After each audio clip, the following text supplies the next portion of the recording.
Hi guys, आज हम बात करेंगे डी एल एम्बर्ट प्रिंसिपल की। तो डी एल एम्बर्ट प्रिंसिपल क्या होता है, देखते हैं क्या लिखा है यहाँ पे। Consider particle from a rigid body, rigid body आपके पास ये जो मैंने सर्कल सा बनाया ये रिजिड बॉडी है, and let it be I. इसको हम क्या मान लेते हैं, हम इसको मान लेते हैं आई। यहाँ पे देखो मैंने आई आई आई लिखा है, तो वो पार्टिकल आईथ पार्टिकल की बात कर रही हूँ पूरी रिजिड बॉडी में से। बहुत सारे पार्टिकल्स होते हैं रिजिड बॉडी में, लेकिन मैं आई की बात कर रही हूँ, ठीक है। Now the ith particle have mass M.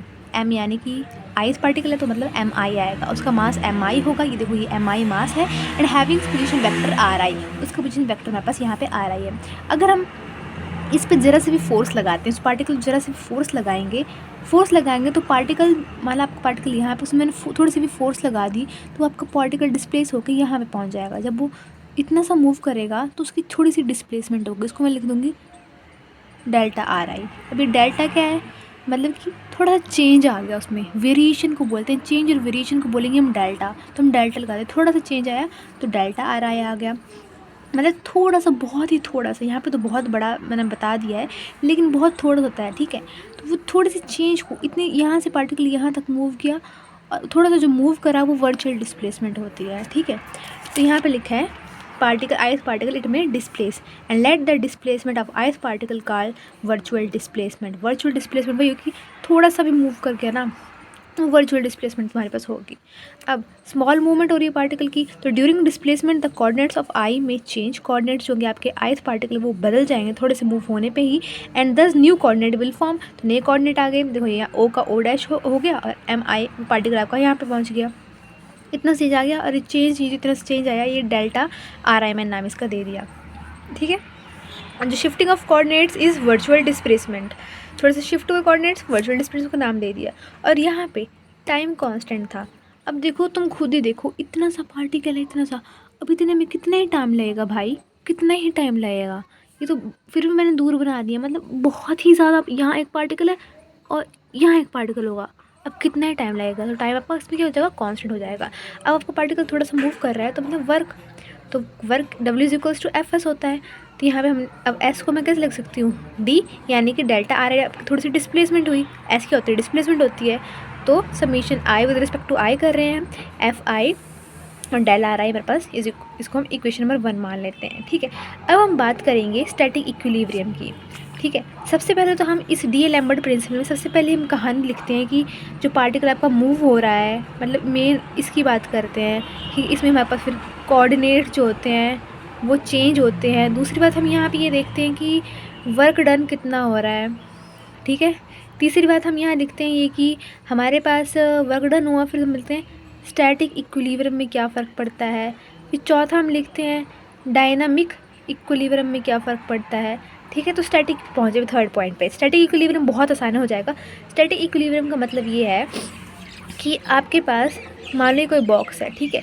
इस पर तुम यहाँ पे 5 न्यूटन फोर्स लगा रहे हो, इस पर तुम 5 न्यूटन फोर्स लगा रहे हो, तो बॉक्स तो वहीं का वहीं रहा। कुछ मूवमेंट हो रही है, नहीं हो रही है, वर्क डन हो रहा है कुछ।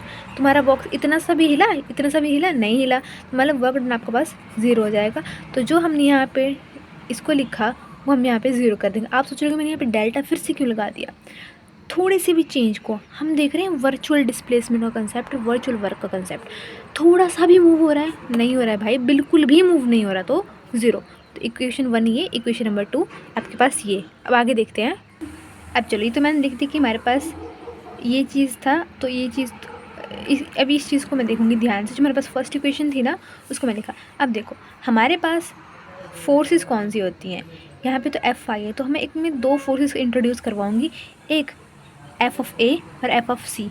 एफ ऑफ ए यानी कि applied force, F of C यानी कि कांस्टेंट फोर्स, ठीक है। अब होने वाला आपका, तो अब एफ आई की जगह यहाँ पे ए वाली लिख दो, साथ में ये वाली लिख दो, और डेल आर आई वैसा का वैसा, मतलब एफ में ऐड कर दो, यानी कि आपके पास F I is equals to F of ए।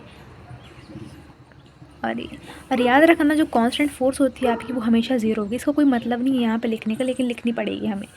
तो इसके अंदर ये मल्टीप्लाई कर दो, इससे मल्टीप्लाई कर दो, मल्टीप्लाई कर दिया, आपके पास ये चीज़ आ गई।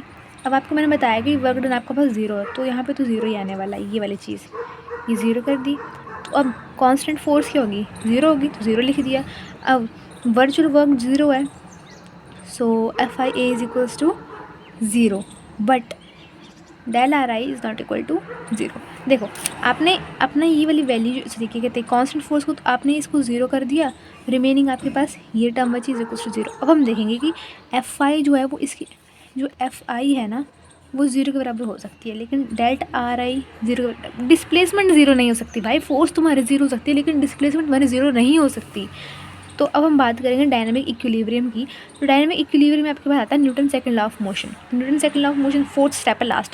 सेकंड लॉ ऑफ मोशन तो मैंने इंट्रोड्यूस करवा दिया। तो हम कैसे लिखते हैं Newton second law of motion लिखते हैं, हम लिखते हैं F is equal to D P I by D T.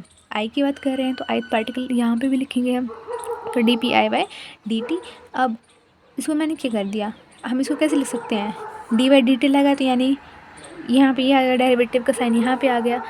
अब इसको इधर माइनस इधर भेज दो, इज इक्वल टू 0 यहाँ पे कर दिया मैंने।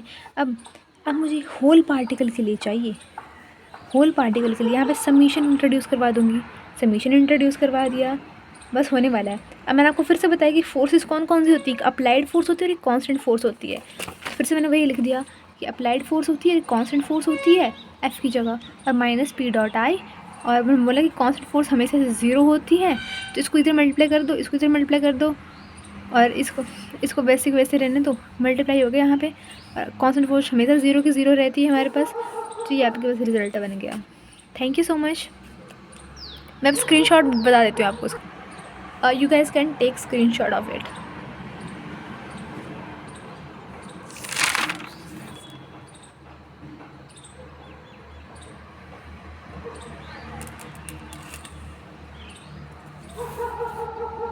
Thank you so much.